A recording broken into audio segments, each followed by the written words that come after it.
शहर की ऊंची इमारतों के बीच एक छोटा सा रोबोट रहता था।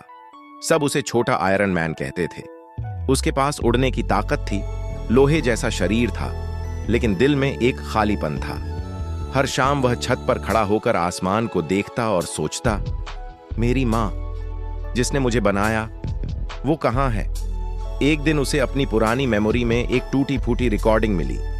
उसमें एक कोमल आवाज थी, अगर तुम मुझे ढूंढना चाहते हो तो इस शहर से दूर निकलो। उस आवाज को सुनते ही उसके दिल में उम्मीद जाग उठी। वह समझ गया कि अब बैठकर सोचने का समय नहीं है, अब खोज शुरू करनी होगी। छोटा आयरन मैन आसमान में उड़ पड़ा। रास्ते में ऊंचे पहाड़ आए, भयानक तूफान आए और कई खतरनाक रोबोट उसका रास्ता रोकने लगे। लेकिन हर मुश्किल में वह खुद से कहता, मैं हार नहीं मानूंगा, मां के लिए। एक जगह आग उगलने वाला रोबोट लोगों को डरा रहा था।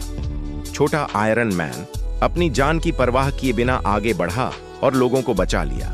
लोगों की दुआओं ने उसे और मजबूत बना दिया।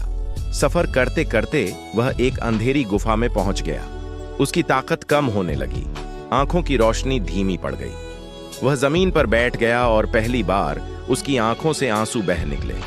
तभी उसे फिर वही आवाज सुनाई दी, बेटा, सच्चा हीरो कभी हार नहीं मानता।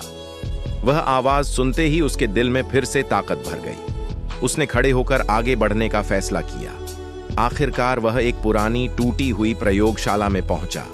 वहां एक होलोग्राम उभरा, एक वैज्ञानिक महिला जिसकी आंखों में ममता थी। वह बोली, मैं ही तुम्हारी मां हूं। मैंने तुम्हें इसलिए बनाया था ताकि तुम इस दुनिया की मदद कर सको। छोटा आयरन मैन समझ गया कि उसकी मां हमेशा उसके साथ थी, उसके दिल और उसके मकसद में। अब उसका लक्ष्य बदल चुका था। वह सिर्फ अपनी मां को ढूंढने वाला रोबोट नहीं रहा, वह दुनिया का रक्षक बन चुका था। वह मुस्कुराते हुए फिर आसमान में उड़ गया। नीचे बच्चे उसे देखकर खुश हो रहे थे और कह रहे थे, देखो हमारा हीरो।